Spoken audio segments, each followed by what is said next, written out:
सब कुछ कोर्ट के फैसले के आधार पर हुआ है मुमताज आलम रिजवी, तो मुस्लिम पक्ष को इतनी आपत्ति क्यों? आप गए हैं हाई कोर्ट, इंतजार कर लीजिए। इतने बयान देना और ऐसी बयान देना जिससे सांप्रदायिकता भड़क सकती है, क्या ऐसे बयानों से नहीं बचना चाहिए?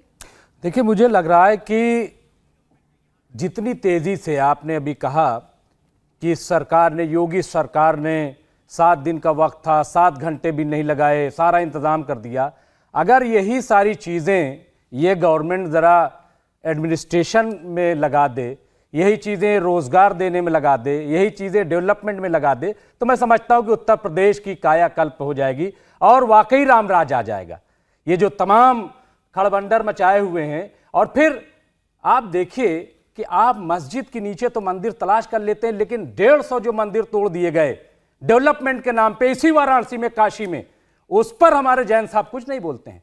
उस पर जैन साहब हाई कोर्ट नहीं जाएंगे, सुप्रीम कोर्ट नहीं जाएंगे, मोदी सरकार को कुछ नहीं कहेंगे। ये जो आंख में धूल झोंकने वाली बात है, और ये सिर्फ और सिर्फ पॉलिटिकल इशू है, इसके अलावा कुछ भी नहीं है। जहां तक जैन साहब ने कहा कि 93 से पहले इसका मतलब कि वहां पूजा हो रही थी, तो इसका मतलब यह है कि जो जालिम थे मुगल और न जाने क्या क्या इल्जाम लगाए जाते हैं, इसका मतलब कि यह गंगा जमुनी तहजीब थी, क्योंकि वहां मस्जिद भी थी और वहां मंदिर भी था और सब कुछ बहुत पुराने तरीके से चल रहा था। तो फिर ये झगड़ा करने की क्या जरूरत है? फिर ये क्यों आपको नहीं झगड़ा तो है ही है। आप दो मसलों को एक साथ मिला देते हैं। एक सेकंड मुमताज जी, मैं आपसे चाह रही थी कि आप मुझे पॉइंट में जवाब दें। एक मिनट रुक जाइए। मैं क्या समझ रही हूं, आप क्या समझ रहे हैं, विषय ये नहीं है। मैंने जो आपसे सवाल पूछा उसका जवाब आप नहीं दे रहे हैं। विषय ये है, आपने पहले तो घुमाया, आप इधर उधर चले गए, आप सीधा मसले पर तो आए नहीं। मसला सिर्फ इतना भर है कि कल जो कुछ हुआ वो कोर्ट के आधार पर हुआ कि नहीं हुआ। 7 घंटे में क्या साबित करना चाहती है सरकार? क्या बताना चाहती है सरकार? इतनी तेजी से किस मामले में इंप्लीमेंटेशन ये करती है? कुछ नियम के विरुद्ध हुआ क्या? कब करती है? कोर्ट के फैसले से इधर जाकर कुछ नहीं हुआ।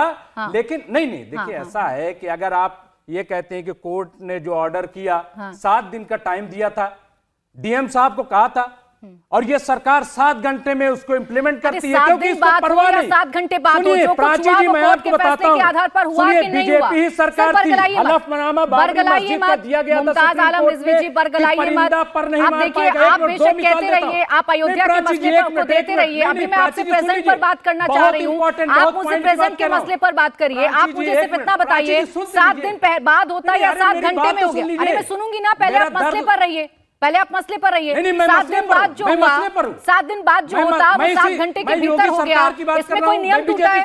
अरे इसमें कोई नियम टूटा है? इसमें कोई नियम टूटा है? बीजेपी की सरकार ने एफिडेविट दिया था, हलफनामा दिया था कि बाबरी मस्जिद पे परिंदा पर नहीं मारेगा, लेकिन बाबरी मस्जिद शहीद कर दी गई। ठीक है, अब और आ जाइए। योगी सरकार ने, सुप्रीम कोर्ट की तरफ से आया है, आप बार-बार सवाल उठाते रहिए। ये आपका व्यक्तित्व हो सकता है, लेकिन सुप्रीम कोर्ट के फैसले को देश के बाकी मुसलमानों ने माना है। अब उपाध्याय जी, क्या हो रहा है? मुमताज आलम रिजवी जी, देखिए मैं बार-बार आपसे कहती हूँ कि ये तकरीर पढ़ने का वक्त नहीं है।